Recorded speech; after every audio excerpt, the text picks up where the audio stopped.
Let's go, Rider Nation. I'm ready. I'm ready. Yeah, here we go. Here we go. It's a feeling now. Hit 'em high, hit 'em low. 'Cause we're dealing now. Everybody's giving it all they got. 'Cause we're ready. Welcome to the Piffles podcast, your Saskatchewan Roughriders fan podcast. Although I think we're calling it the Sniffles podcast this week. Is that right? That's what the Bomber fans want us to call it?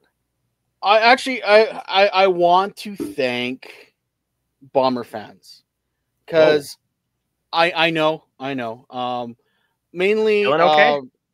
Yeah, well, no, because I think I become immune to guys like our good friend Squeak and Ted and Bomber fans that I've worked with, like Barry and my own family. And it's taken a few of them to remind me how unbearable they are, how over the top and annoying they can be. And I am back to what I used to be. They can, my good friend Kev there is really starting to grind my gears, but hey. Rum Hut Kevin just cannot quit you, Greg. He absolutely loves you. Oh, it's haha, you love me. Yeah. Well, we're not going to dwell too much on the West Final. We'll talk about that, obviously, for a little bit, But this is your Saskatchewan Roughriders fan podcast. Give us a follow on X. As always, you got me, Alex. I'm at Real Alex D. And I'm a man. I'm 40. I've been waiting years for that. 40 years for that? Well, give or take, yeah. 2007, I think was Jeff Gundy in 2007. Yeah. Highlight of every man's life these days. I'm a man. I'm 40. Lord knows I enjoyed it when I could do it non-ironically for that year. It was great. Yeah. And as always, I do not need nor want your pity follows at Greg on Sports. And of course, Steve, you did mention it. You are 40. Happy birthday, because we're recording on your birthday. And we weren't going to do this. Steve, we got you something. Oh, for God's sakes. We went and splurged yet again. Okay, no, we didn't, but still. And also, thank you for being such a big supporter and fan of the CFL and myself personally. Could you imagine if we got another one? Oh, I might have logged out. You know, he's I might have done it. He's going to be at Grey Cup. He is at Grey Cup, and I will be there. Maybe I'll run into Chris Strevler this week sometime, and I can get a personalized message and text it to you. I am on pins and needles waiting for that. You're never answering my phone ever again. No, are you? I am blocking your Text number calls. as I speak. Well, thanks for listening on your favorite podcast platform, watching on YouTube, watching on SaskTel Max TV on demand. Piffles podcast, of course, is brought to you by our great friends at Dairy Queen on Elphinstone Street and Sask Drive in Regina. Last year, we had a funeral for the Riders after their season ended. I think we called the show Putting the Fun in Funeral. We did indeed. It won't be a funeral of sorts. Maybe more of a celebration of life this year. I don't know. We'll see how it plays out. Let's start the show. It's time for the opening kickoff.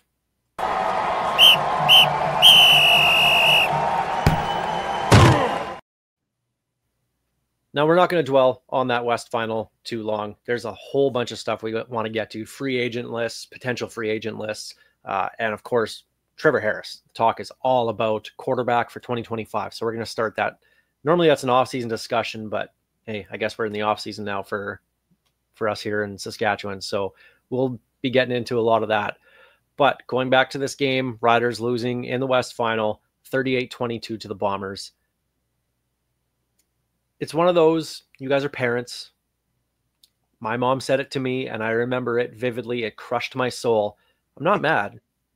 I'm just disappointed because you're better than that.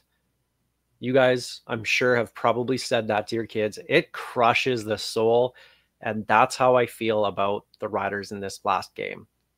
What about you guys? We talked about in the semifinal how the Lions got that early touchdown. They had that missed pick, and then the Lions got the touchdown. And like I said, it was how they were going to respond. They had no response this week. They just could not get the wheels going until for a fleeting moment in the third quarter. It seemed like okay, but by then that was a tall hill to climb. It was just they had no answer for Winnipeg this week. And it seemed like even when we did respond and had some kind of momentum, we punched back, and it seemed like Winnipeg's instant response was to knock us out again. There was we didn't get the 2 and outs that we needed. We didn't get the stops that we needed. There was no fight once that second half kicked off. And it just kept getting bad from worse. And we all went into that game pretty confident, as we should have. If this team played to its potential, we would be talking about a Grey Cup berth right now, not, looking ahead to 2025. And when you look at the game, it wasn't like the Bombers just all of them dominated. It was Kenny Lawler and Brady Oliveira. It was like Brady Oliveira on the ground. The Riders picked their worst possible time to let the run game destroy them. They picked the worst possible game just for the defense as a whole to just not show up. And to me, that was the part that really frustrated me. It looked, I know this isn't the case, but it looked as if nobody cared. And they just, it wasn't their day. There's a winner, there's a loser every single game in the playoffs. That's just the way it goes. But I expected better. I expected this to be close. And if you would have told me at the beginning of the year, based off the last couple of seasons, the Riders will be in the West Final in Winnipeg, and I would have been ecstatic. Like, I would have been over the moon. But with the way that they played this year, and even in the games that they lost, they were all close. This one was never close. And to me, that was the disappointing part. Well, and that was it. Like, they were never in this game. At no point was I'm going, okay, here we go. If we can build on this, because the minute they had their opportunities, they let it squander. Like that, like you and I before we recorded that missed touchdown where he had it and didn't have it, and then they end up just walking away with a field goal.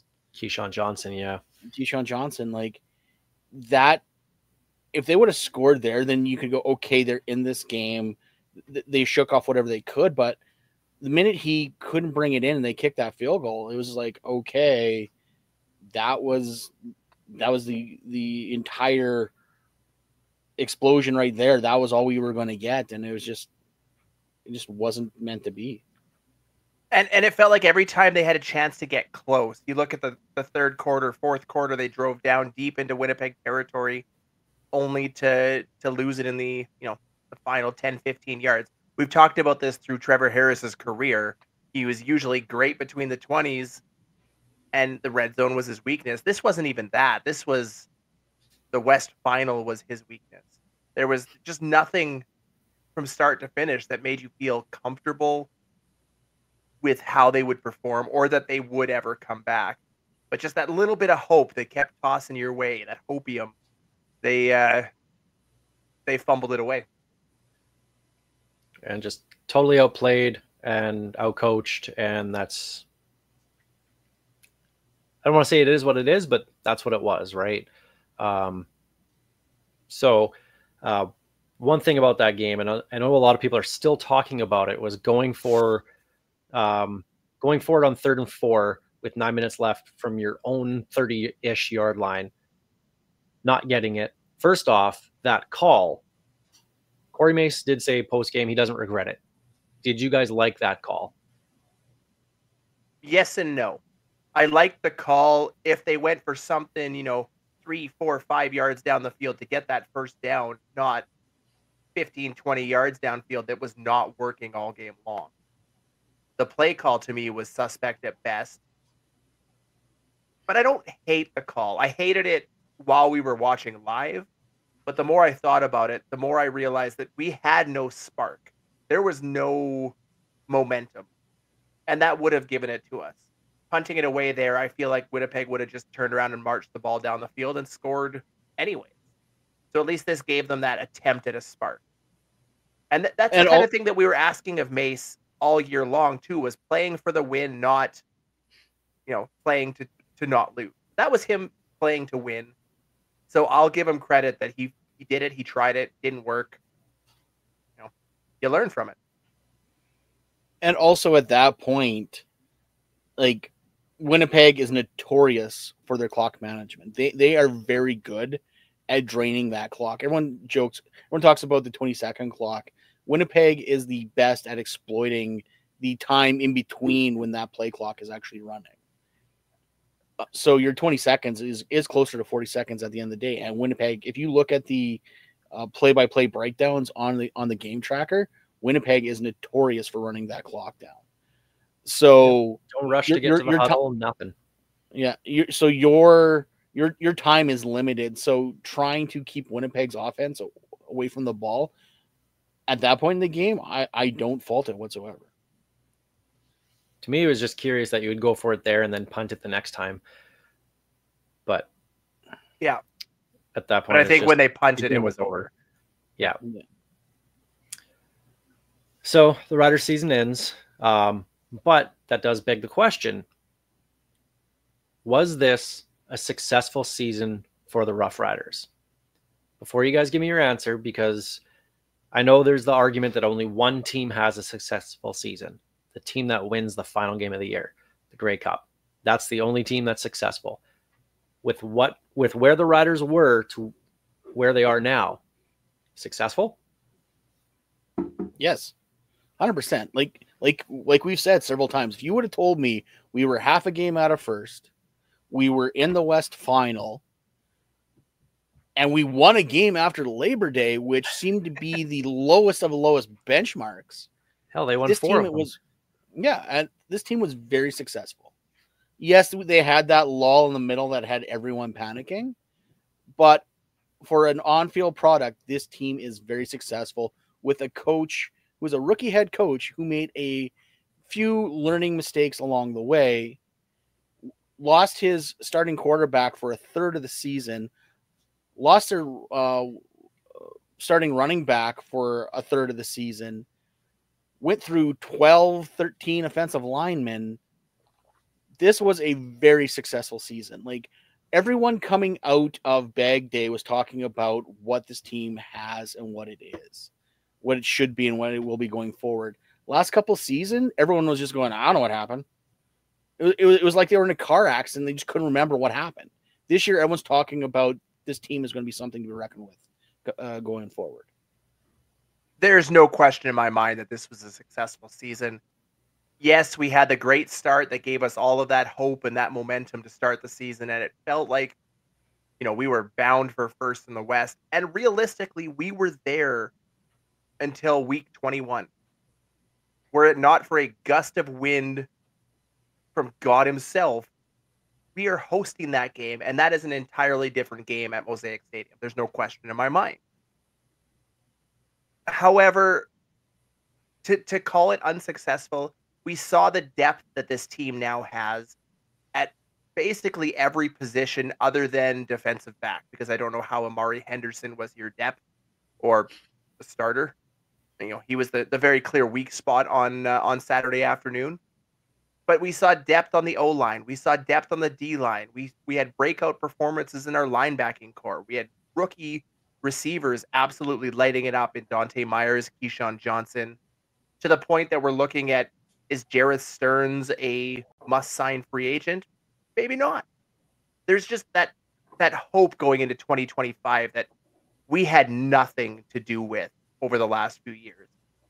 The last couple of years, it was how can we blow this up and rebuild it?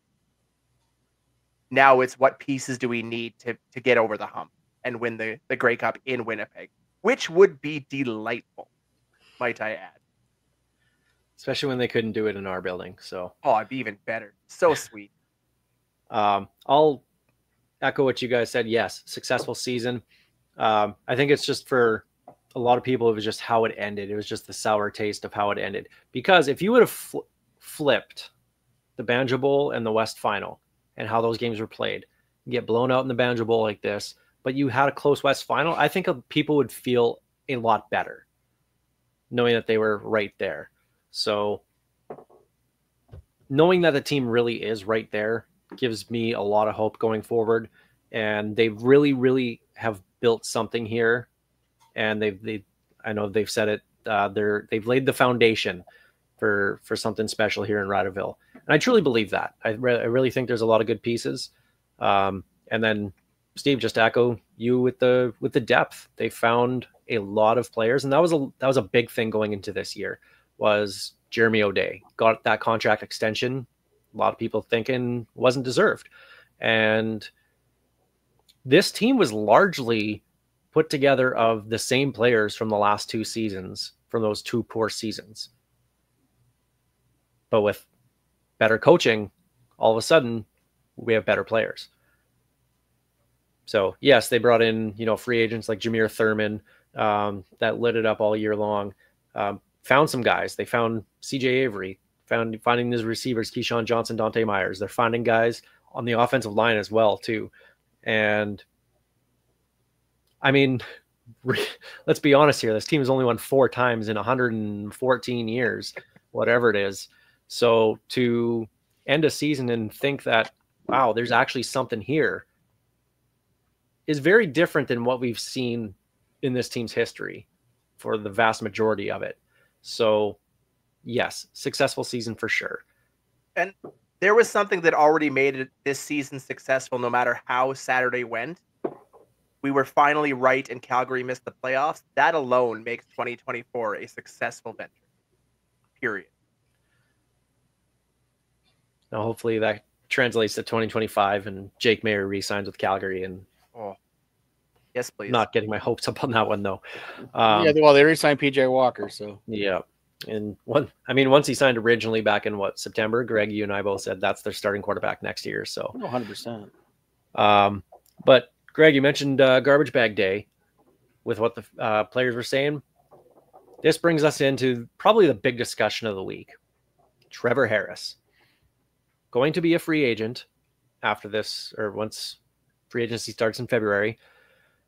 His comments, a little interesting. Greg, you wrote an article about it. He said, "Does this organization have a chance if I'm here? If the answer is no, I don't want to be here because I care about this organization way too darn much." And yes, he actually said darn because that's Trevor Harris. They deserve the top tier of everything, and if I'm not that, I should walk away, and I will. How do you guys take that? How do you interpret that?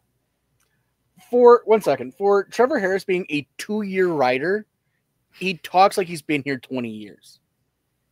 Like, he even said when he got signed, he wanted to come here years ago. And I honestly feel like he means it. Like, it feels like he wants to be a rider and he wants to go down in the annals of rider history. And I don't know why, but I'm glad he's all in his feels about it. But like I said in my piece, if not Trevor, then who? There's no one out there right now, with the possible exception of whatever BC does with their quarterbacks, whether it be Rourke or Adams, whoever they keep and whoever they let go. But if it's not Trevor, then who? Because there's no one out there right now that excites me. It's really hard to argue with that. The obvious play for 2025, when you have such a strong foundation, like we've talked about, and a team that is built to compete right now, this is not the year to take a chance on an up-and-comer. This is the year you take the known commodity. Now, whether that's Trevor Harris, who is the obvious choice, and to me would be the betting favorite, I think there's no question the Riders are going to extend an offer his way. But beyond him, if it's not Vernon Adams, Davis Alexander, while he looked good, is still an up-and-comer. He is not the guy to build a championship team around. He's the guy you rebuild a championship team with. And we're not at that level. So I don't know. I know that it's not Shea Patterson. I'm comfortable with that. We don't know what we have in Jack Cohn. But I love hearing these things from Trevor Harris. He said exactly the right thing in that if he's not the guy to bring them to the top, or he's not that guy, he shouldn't be here. But there is no other option. Yeah, Harris was the best quarterback in the West this season, and that's with missing 6 games. So that does say a lot about if he is healthy, which is another discussion in itself. Is I know he's a Tom Brady diet freak, great physical condition, but he's going to be 39 next year. 2 seasons back to back with the Riders where he missed significant time with injuries. And you have to factor those in if you're Jeremy O'Day. Like this isn't just a sit down conversation between O'Day and Mace to say, yeah, we'll move on, or yep, we know he's our guy. They have to have long, serious discussions about this. And I know it's easy for us to just say, yeah, it's time to move on. But when dominoes may not start to fall until February, you want to start to have a plan before that. So to me, the big domino, of course, is Vernon Adams and what happens with the BC Lions. So more than likely is my guess is that Vernon Adams gets traded, but he has a guaranteed salary. Our team's going to want to pick that up. So it's going to be a sign and trade is my guess. Renegotiate a contract with BC and then swap him over. How much are you willing to give up as well, too? And do you make that play in December, January? Because if you don't, you have to bring back Harris right away. So this is a decision that, while it shouldn't be a snap reaction for the management here, they have to have an idea pretty quick. Because if you're not going to move on a trade for a quarterback, you got to lock up Harris. Because he did give this team the best chance of winning. And he was very, very good, especially in the back half of the season here when he came back from injury. So it's really interesting to see what's going to happen with quarterbacks this offseason. Because, I mean, there's so many wild cards. I would love to see a guy like Davis Alexander, but again, small sample size. I was high on Cameron Dukes coming in, but he also lost his backup position to Nick Arbuckle. So now I'm not so bullish on Cam Dukes anymore. After that, who else? Matthew Schultz? No thanks. Well, that's my question. What is even the market out there for VA right now, though? Us, if we don't re-sign Harris, Edmonton obviously is probably maybe in the mix.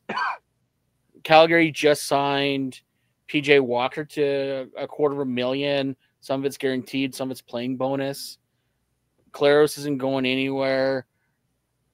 Yeah, will Hamilton move on from the most outstanding quarterback from the East?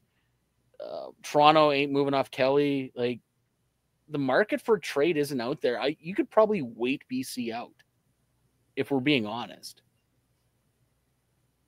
When you mentioned the sign and trade as an option, the one thing we're not looking at out of that is, what reason does Vernon Adams have to take a pay cut when he's guaranteed half his money, whether they cut him or not? If I'm Vernon Adams, I'm doing the same thing. I am waiting this situation out. Either you cut me and I go make more money, or you trade me and I still make money. There's no downside for him. There's no reason for him to take that cut.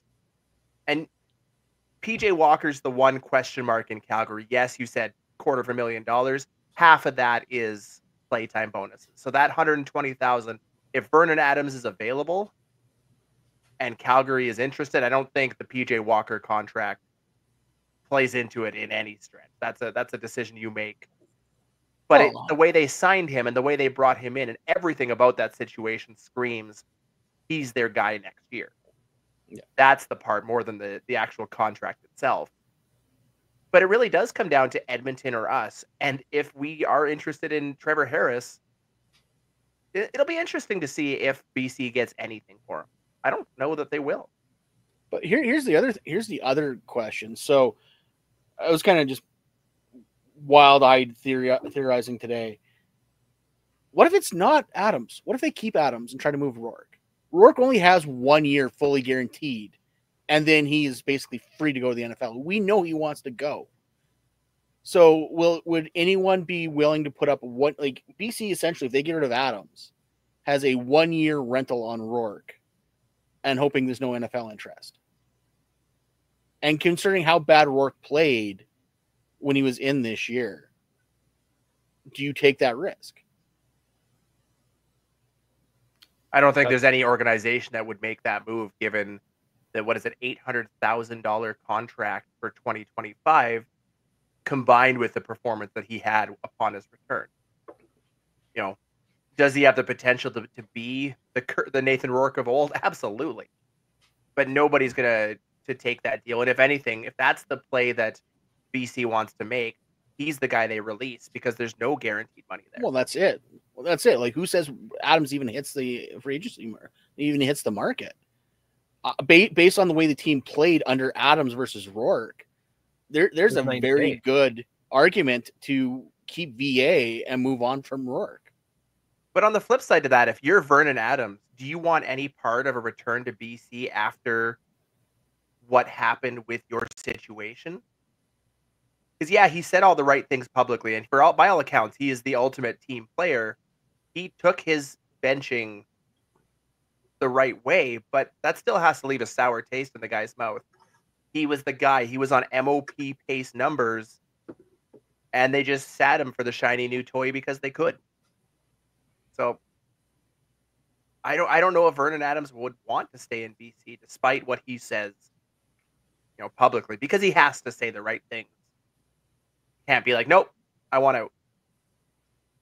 Well, you're never going to see him do that. He can want out all he wants, but if they don't want to move his contract and they let Rourke and they cut Rourke, he's kind of stuck playing for them. Like, I get, like, BC painted themselves into a corner. And don't get me wrong, I love every minute of it. Like, I am all for teams in the West painting themselves into corners, but I don't think it's as easy as let's move VA, because I don't think Rourke earned his money, and if I'm BC, I'm going to have a hard time paying him even more money next year. Okay, well, let's say this happens. Rourke becomes a free agent. They cut him, and they say Vernon Adams is our guy going forward. Would you go after Nathan Rourke if you're Jeremy O'Day instead of Trevor Harris? No, I would let Winnipeg fight over that one. I mean, not Winnipeg, Edmonton fight over that one, because, like I said, Rourke has his eyes on the NFL. So I think it would take a very special situation for him to put that in his past and not even think about it again. Yeah, I think in that situation, you go with the devil and you stick with Trevor Harris and his 1 year versus Nathan Rourke and likely his 1 year as well. I don't see that being a positive situation for the Riders going into what should be a competitive season. Well, what about the probably the most exciting player in the CFL, not the best, the most exciting to watch, Trey Ford, because his situation in Edmonton, two different coaches over the last 2 years, Chris Jones and Jarius Jackson filling in for the interim spot after Jones was fired this year. Both coaches did not show much trust in Trey Ford. And while, yeah, it'd be a cool story to have, the Canadian quarterback come in and light things up, and he's exciting to watch because you can watch his games. He's running around. He's making things happen.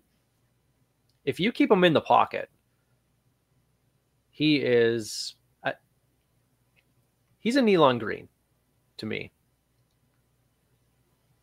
He has trouble getting past that first or second read.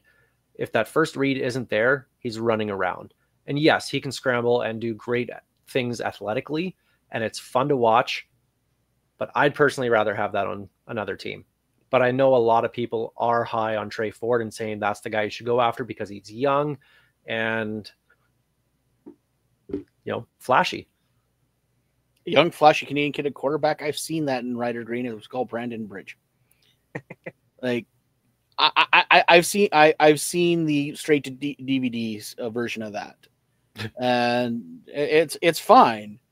But like I said, when someone mentioned when I initially put my article up, I did miss Trey Ford and MBT in my initial thing, and I'm not sold on Trey Ford. There's obviously, like, as much as he's won games for Edmonton and he gave them a fighting chance, is because teams didn't know how to defend that, as proven by how he lit up the Riders initially, because they were too busy focused on him that let everyone else run around on us.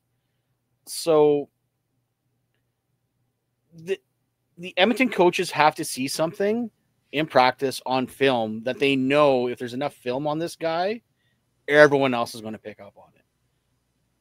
And so that's why they're not playing him. There has to be a reason. My issue with Trey Ford is he, to me, seems like the polar opposite of Vernon Adams, in that Vernon Adams was the ultimate team player. He's the guy that does everything asked of him. Meanwhile, Trey Ford, we all know, was it last season, after he was pulled, refused to go out on the field for a short yardage play. And I think that attitude and that situation is part of why he has been a backup now in Edmonton, no matter who's in charge. Is there's clearly something there attitude-wise that isn't meshing with the organization, because he does have the talent. He just doesn't seem to have that team player attitude to go along with it. That's not a guy I want anywhere near this organization, if that is the case. So after all that, sounds like Trevor Harris is the overwhelming favorite. Maybe not unanimous, but more than likely the guy that you guys want back here in Riderville leading the team in 2025. Like I said, if not Trevor, then who? Because right now I can't think of anyone for this team, the way it's built, to win now than Trevor Harris. And Trevor Harris's play style matches perfectly with a Mark Mueller style offense. We saw it with all that you need short timing routes, you need accuracy, and he has those in spades. I'm not sure a guy like Trey Ford or Vernon Adams does the same thing in this situation. We're not the go deep, multiple times a quarter type offense. We are the dink and dunk down the field type offense. Trevor Harris. Yeah, I got to lean that way too. But there'll be plenty of quarterback. There always is quarterback talk in the offseason. It's Saskatchewan. We'll probably talk about who's going to be the backup more than anything, because I don't think it'll be Shea Patterson. I can't wait till we sign Vince Young again. That was amazing. Hashtag once a rider. Well, there's the opening kickoff presented by Kathy Festian of Royal LePage Regina Realty. Time for our Churchill Brewing Company odds and end zones. And 3 Down Nation put out the potential free agent list for the Riders. And we'll break it down. We won't get into everything. We got to save some stuff for the offseason. We'll go deeper into it.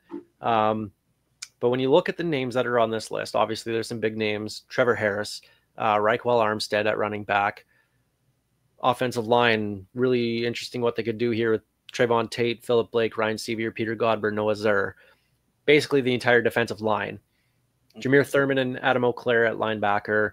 Marcus Sales, Deontay Williams, Nelson Lacombo, Jaden Dahlke, and of course Mario Alford on special teams. Without getting too deep into it, when you guys take a look at a couple names here, who are the biggest ones that the team absolutely needs to bring back, and who are 2 that can absolutely just stay away? I'd have to go. Go ahead. Good. Oh, it's your birthday. All right. The clear number 1 guy you got to sign is Jameer Thurman. I don't think there's a question in my mind. You need to pony up whatever he's looking for. He's a must sign. I would go Trevon Tate is the other name that really stands out to me. I know there's a ton of guys on that D line and they're going to need to do a lot of work there. But we finally found a pair of solid offensive tackles. And this team needs to go into 2025 knowing they have those pieces there. And Trevon Tate came in and instantly balled out for this team. So those are 2 guys without hesitation are on my absolutely must sign no matter what list. So are you saying that you'd move on from Jamarcus Hardrick? Oh. I don't know if we move on from Jamarcus Hardrick so much as I feel like he might find his way back down the number 1 highway in Winnipeg. I've got a gut feeling that interesting. He ends up back in blue and gold. I don't know that his heart truly left Winnipeg. We signed him for 2 years though, didn't we? Yep, he's under contract for next year. Well, And the way he was talking, Oh, he never mind. was the one going like, this team's got something. Like he goes, Yeah. it smells like something, it feels like something. Like he's going on. So honestly, when I was looking at this list, I legitimately forgot about Hardrick. I still think Trevon Tate is a must sign. All right. But maybe Nothing not wrong with as key if Hardrick is signed up for 2 years. I'm going As for must sign. Let's do the must signs. For must sign, I'm going from unwanted to undeniable. Marcus Sales, the dude balled out after getting cut from BC. And don't get me wrong, we all wanted to run him out of town after that first game, but he turned that thing around really fast. After that first game, he was the best player on this team on defense that wasn't Roland Milligan Jr. 100%. And he got overshadowed because of the season that Milligan Jr. had. So I don't think, and even by us, I don't think he got the proper respect he actually deserved, because Sales was fantastic this season. And actually, this one's going to be kind of off the board. I think Thomas Bertrand-Hudon is a massive re-signing, both for special teams and as a running back, because I don't think we're bringing back Mario Alford, and he's actually really good at returning balls too. So. The interesting thing about Bertrand Hudon, and I think it was who's the other one on the list, Aubrey Miller Jr. Yeah, not the way that 3 Down Nation had him out there was that they were on the practice roster, which makes you at the end of the season automatically a free agent. Your contract is done.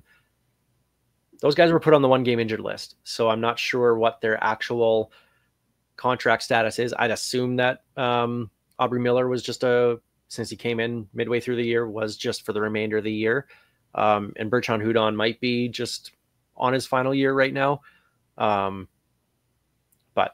we don't know for sure because they were moved to the 1 game list. So it's not the official CFL list, which is going to come out after the Grey Cup. They'll do that sometime in December. But that's an interesting one, making him a must sign. I think with the passport and the fact that he's multi-versatile, like he's out there on special teams coverage, he's out there on special teams returns, and when he's got a chance to shine in the offense, he's made plays. I think he's good to have. If it wasn't for the entire Reichwell, Armstead, AJ Ouellette situation, he probably would have been the backup running back in the playoffs. And let's be legitimately honest, I probably have a better chance of returning kicks for this team than Mario Alford does in 2025. Would you at least run straight or not out of bounds? I was straight to the sideline? Yeah, Steve would run straight to the sideline. I mean, I'd probably turtle with the guys running, full speed in my direction, but it wouldn't be sideways. I'd at least fall forwards. Greg, you want to talk about passport for a must sign? Here's mine. Adam Auclair. Agreed. I wasn't huge on that signing going into the season. Not that I was, down on it by any means, but it just didn't light me up.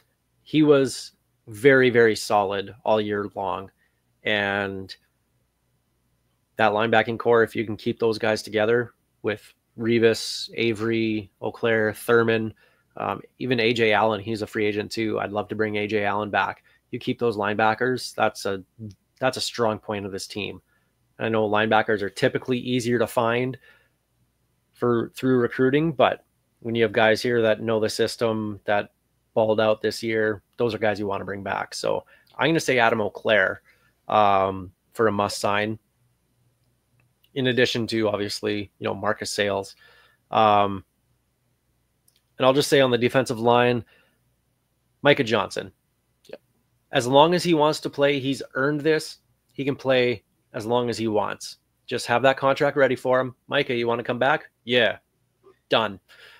That's almost how the word conversation for should go. word what I put in our sheet to because we're behind the scenes we're writing our own thoughts about this. Yes, his impact and leadership is immeasurable. Keep him until he no longer wants to play is exactly what I put. Yeah. Yeah, that sounds pretty familiar with what I wrote as well. So we'll have that series come out over the next couple of days about our free agent list and who should be coming back. And yeah, Micah Johnson, where's it for mine? As long as Micah wants to play, he can. He's earned that right. That's Mhm. literally what I wrote. So yeah. The interesting one too, though, and this will be the last one before we get to our must walks, is Raquel Armstead, because AJ Ouellette Ooh.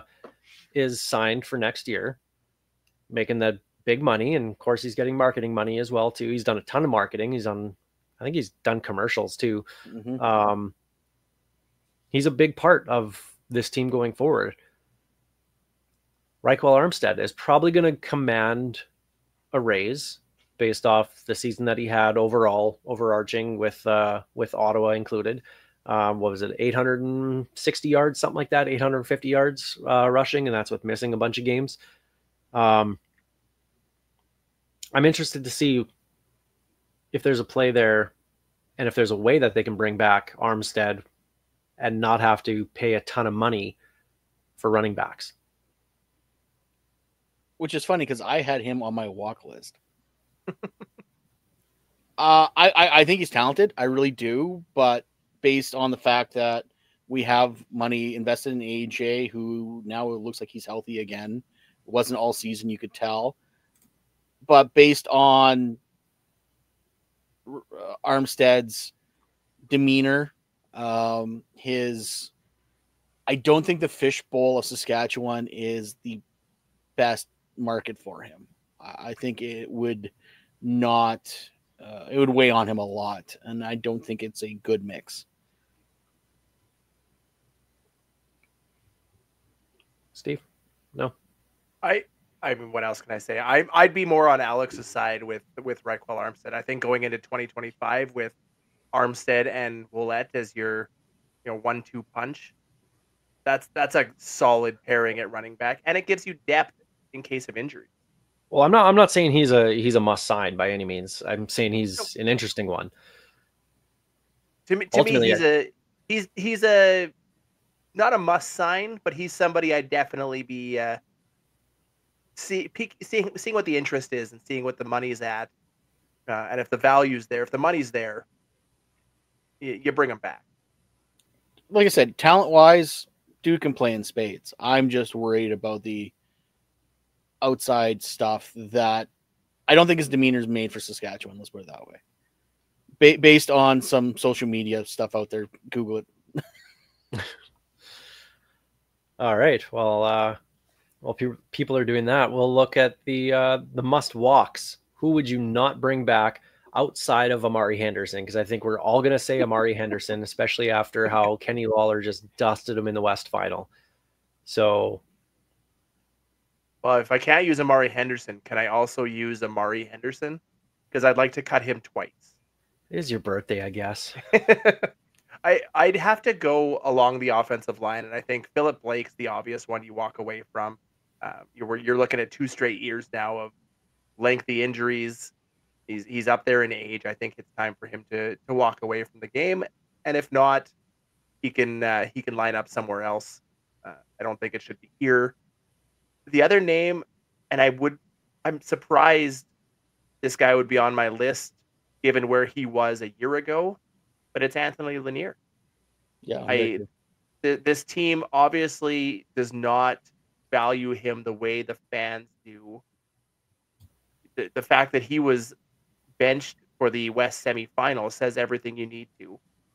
Now, there is a lot of guys on that defensive line that they need to look at signing, and if he's, on their list as a depth guy, maybe, but not back at the $200,000 contract he brought in last season. What, the highest paid defensive player? I think he was made last year. 2 years ago, that was the highest paid. He took a Yeah. pay cut. He took a pay cut last season. He was the highest paid the previous season.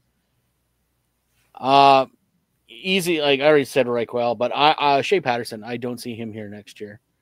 I think they got to find the next guy, and it's obvious Shea Patterson is not that guy. Who that is, I don't know yet. It could be someone already in the league, or it could be someone they bring in, but I know it's not going to be Shea Patterson. The only other name I'll put out there, and I'm not saying to walk away from it, this is actually a guy that I want back, but somewhere that we need to upgrade on, and that's with Nelson Lacombo and just the safety position as a whole, because I probably wouldn't bring back Jaden Dahlke if I'm Jeremy O'Day. Nelson Lacombo, I think, should be back on the team, not as the starting safety. If he can stick at cornerback or be a rotational guy, I'm fine with that.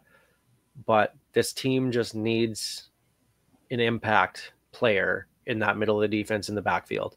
So not that I would walk away from him, but I would definitely be looking to improve that position. It's funny you had that, or Greg basically had exactly what you said for Micah Johnson written down. That's almost word for word what I had for Nelson Lacombo in our sheet. Me He's too. absolutely a guy you bring him back, but you don't bring him back at safety. However, I am shocked that Jaden Dahlke is on your walk away list. To me, he's a guy that has the potential to be a solid starting safety. He's the guy that gives you that threat over the middle, that, you know, the footsteps that you need to hear. He just needs to rein in the misconduct penalties.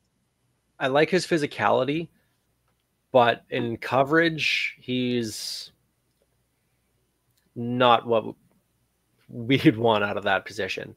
No. If you're running crossers in front of him, I would bet on that receiver to house a lot of touchdowns going up against Dahlke if you're left one-on-one with him. I like Dahlke on special teams. I like the energy he brings, obviously the big Dahlke energy, right? We've been talking about that for the last couple of years. But you have Jackson Ford. You can literally call up any of the Onyeka family at any time and they'll come in and play. Same with the Herdman Speaking of Reeds. things I had in my write-up. Are we writing the same? Are we literally all We writing the might same be. piece? We've been hanging might out be. way too much. I mentioned I want to lead the league in Onyekas, so there you go. I said I want to collect all of the Onyekas. So Yeah, what other family members are out there that we can bring in? the Lacombos, the Onyekas, and the Herdman Reeds. It's for the Fords, actually. Oh, that too. How about the Philpotts? Let's bring in the Philpotts. Yeah. Although I don't think Calgary and Montreal are ever going to let them go. Probably not. All right. Well, we'll get into free agents a little bit more. We'll do what we normally do in the offseason, take a look at the positional groups and go through it. And then we'll take our time. We'll go through this throughout the offseason. And I'm not going to even look at other teams' free agent lists right now. Normally when these lists come out, you're like, oh, he could be, and they all got re-signed by December. So I'm not even going to bother with that until, maybe January and look and be like, oh, hey, this guy hasn't re-signed with his team yet. Well, maybe the Riders will be in play for him. So maybe we'll do that this time around in the offseason. But other things around the CFL, obviously it's Grey Cup week. And they announced that Grey Cup 2026 going to Calgary. Of course, next year is in Winnipeg. And I'm so against Grey Cups in Calgary because while it's a great host city, they have the convention center where the parties can be at. It's easy to get to the stadium on the C train. There's hotels everywhere. Motel Village, obviously across the street, downtown. It's easy to get around, really. Lots of watering holes to keep yourself hydrated all week long. Great host city. Nothing good ever happens in Grey Cups in Calgary. Nothing. 2009, 2019. Nothing good happens. So I am 100% opposed. I do not want this Grey Cup to happen. And they need to put backs. They need to put backs on their seats. Too many metal benches, and that's in the good seats too. When you look at kind of at the back of the main section, right? Like on the 40-yard line, there's metal seats on the 40-yard line. They got to do something about that. So much for Randy's comments that we would never see another Grey Cup at McMahon Stadium, but He backtracked pretty hard on that one, didn't he? yeah, I'm with you. I'm tired of watching whatever happens on the field happen at Grey Cup in Calgary. So maybe this is the time that it bucks the trend a little bit, and we see some positivity, but history is against us. it's funny because when it came out, it was in Calgary. When one bunch of people in the East were complaining that it's 3 straight in the West, and everyone was like, why didn't like Edmonton go for it? Well, Edmonton was a tire fire when they were bidding on it. It was Edmonton and Calgary that bid on it. No teams in the East bid on it. Yeah. Well, and to be fair though, Ottawa is doing a massive build around it, doing renovations. Big O is not ready, so Montreal's probably waiting for that. Hamilton just had it twice, so your only other option was Toronto, but they've got the World Cup coming. So yep, so no wonder they didn't bid on it. So it had to be someone from the West. So yeah, I'm willing to bet that Toronto is the next one to get one out East, probably in 2027, especially with the sale to Rogers. So. Well, you'd have to think both. Both Montreal should be getting one with their new ownership. Edmonton should be getting one with their new ownership, and same thing with Toronto. So they like to spread around that easy money for the owners that way. And a Grey Cup week this week on Tuesday. This was really interesting to me because it was a CFLPA. Announced that they're going to release their first ever CFL team report cards in December. Oh, I can't wait for this. Now, the NFLPA does this, and this isn't just how they think the league's going. It's about teams, how your team is taking care of you, treating you. Now, it's not meant to try and throw people under the bus or anything, but what was really interesting about the NFL ones was that I think they said that Jacksonville has a rat and infestation in their building. There was the Cincinnati Bengals training staff doesn't treat their players fairly or like equally. There obviously is some bias with how they treat their players in the training staff. So it was really interesting to see that, and I can't wait to see what's going to come from the CFL PA on this one. I have a sneaking suspicion. We're all all of us have seen the NFL one, and we're all licking our chops. Think it's going to be awesome and all the tea is going to be spilled. I guarantee it's probably going to be the blandest thing ever. It's going to be Calgary's got a bad stadium. Yeah, we know. Yeah, we know. Saskatchewan's got a barbershop. Saskatchewan's got a good one. Yeah. Yeah. Yeah. It's not going to be any. If there's anything newsworthy out of it, I am going to be shocked. I'm with you. I have no real excitement for this list. I think we're all expecting to get the most basic report with nothing that we don't already know. Interesting, because I'm maybe this is just hope, but I want to see something. I mean, obviously, it'd be great if there are no issues whatsoever, but we all know in any workplace that's never going to be the case. There's always going to be something, right? This will, if it's taken seriously, and there is legitimate reports, I don't want to call them complaints, but if there are legitimate concerns, it does kind of force the CFL to react and adjust to it. Because there's going to be, let's say there's something about, I don't know, but Team A does not value their players at all, don't like them in the stadium, you're gone, whatever. I don't know. Making something up here. The fans are going to be all over that if that comes out. And they're going to be pissed at the league, at the team. And I don't think they want that kind of PR. So if there is something, it holds them accountable. It holds the team or the league accountable to try and correct things. So I'm hoping that could be the case. Obviously, I don't want to see any, huge problems. But maybe there's something that can be brought up and worked on. This last year with Toronto. Yeah. It's bad that I thought of that too. I was like, oh, I wonder how Toronto and their athletic staff feel. Oh boy. But it could be interesting. So team report cards coming out in December. We'll talk about that when it comes out, but we'll see. And all show long we've been avoiding it. I don't really care. I'm going to Grey Cup. I don't care about this game. I do in a way, I guess we should probably look at it a little bit.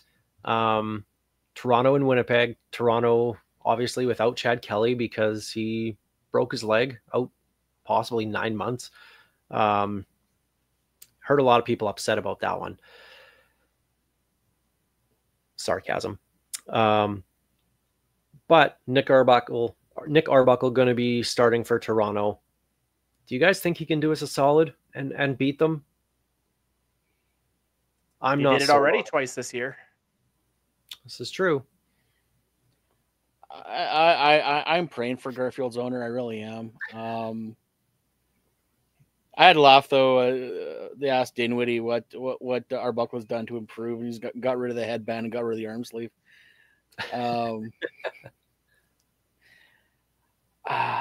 I want to believe that Toronto will do what unfortunately the Riders didn't do and show up. I think an injury like that would solidifies the team. If you look at the Winnipeg versus Riders Grey Cup of 2007, Winnipeg actually should have been in that game, but Dinwiddie kept on throwing interceptions. Oh, maybe Dinwiddie can win us another one. There you go. Or at least cost Winnipeg another one. Yes, That'd please. be nice.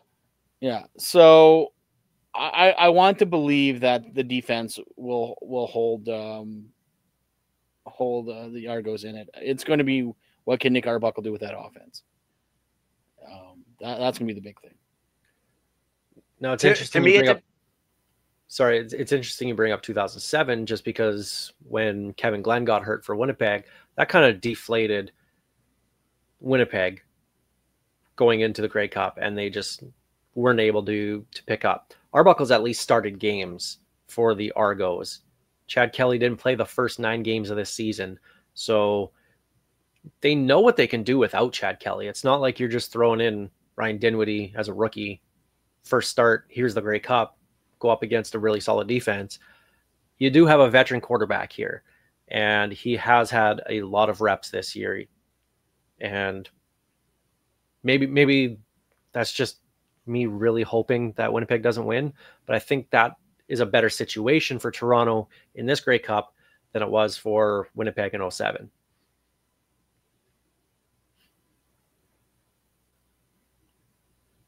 Sorry, Steve, I cut you off before. Yeah, and I completely forget what it was I was going to say, so I'm just going to nod my head and we all can continue. Okay. Right. 5th straight Grey Cup appearance for the Winnipeg Blue Bombers, and the talk is happening again. Steve, I know you're sick of it already. I will Not get a dynasty. No. If they win, are they No. 3 and 5, and you were in at all 5? No, you got to stop moving the goalposts. Every year we hear this is a dynasty and then they lose. Well, this is a dynasty and then they lose. No, it's over. They're starting a new one. Come at me if they win 3 straight. 3 straight, 3 and 4, I'll give you. They're talking 3 Grey Cups in 6 years. That's not a dynasty. See, here's my problem. I'm a Patriots fan. Patriots never won. What? We had no idea. I know. Patriots won 3 and 5 twice. Yep. And they're considered a dynasty. So it's very hard for me to talk out both sides of my mouth on this one. And I really hate the Bombers. That's also a league of 32 teams. Well, that's it too. That much harder to get to the Grey Cup, whereas we're in a league of 9 teams. If you ask me right now if the Kansas City Chiefs are a dynasty, I would say yes. 3 and 5 in a 32-team league is a whole lot different than 3 and 5 in a 9-team league. And it's also when you win them. If Winnipeg would have gone win, loss, win, loss, win, I might have even been okay with that. But they're now several years removed from their last Grey Cup. You don't get a special award for losing in the Grey Cup. You know what you get? A worse draft pick than everybody else. They're vice champions. All you get. They were champion, vice, champion. There you go. I don't think it's a dynasty. I don't like the 9-team thing does play into it. It's different than, yes, the NFL 32 teams is different than 9, obviously. But they're going to be unbearable. No matter what we say, they're going to be unbearable about it. the fact that they made it is going to be, at least we made it. Okay. I'm sure your friend Kevin he'll respond to that. He'll be right in. I know he's listening this long too. Hi, Gav. How you doing? Who's the other one? Paul. Bomber fan Paul. Yeah. Yeah, he'll be. I swear more Winnipeg fans than Rider fans listen to us. I don't understand it. I'm starting to think it's true because the amount they know of what we say just blows my mind. There has to be like groups where they actually break down episodes. And they're becoming just like the Patriots fans were. Maybe not Easy. you, Greg, specifically, but you. Oh, it was Greg specifically. Greg, where you guys are winning all the time. Why do you care what anybody else thinks? And Patriots fans were so soft for whatever reason.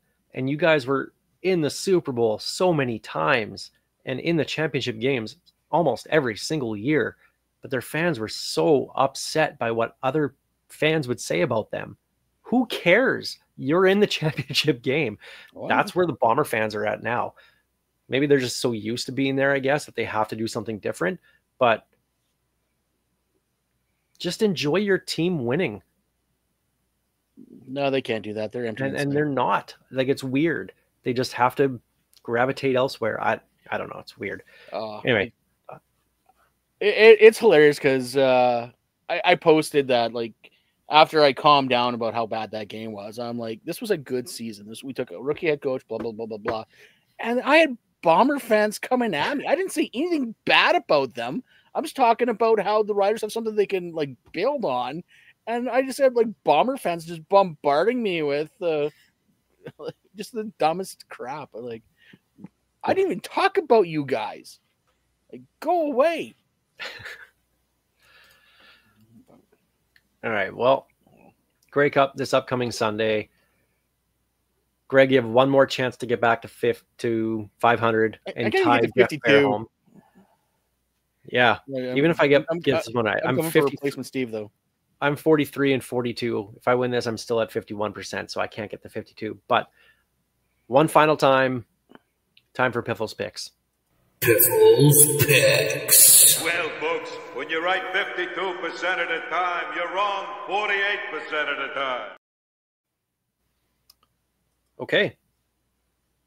Grey Cup. You got the odds open, Greg? I got them in front of me.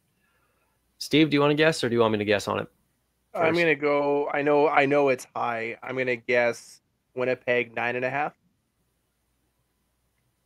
I'll say Winnipeg 7. Winnipeg -9. I'm curious what the numbers would have been if Chad Kelly was in. Genuinely, if they would have been a lot of it. I think then you're talking a touchdown game. I still think Winnipeg would have been a heavy favorite going in. That's a lot, though, in a championship game. Like, it's not like they're starting. We just talked about it. They're not starting a rookie quarterback here. Last time I remember a 9, believe it or not, was the 2009 Grey Cup. The Riders were 9.5-point underdogs, and I won money that night. And it took me 3 weeks to remember that.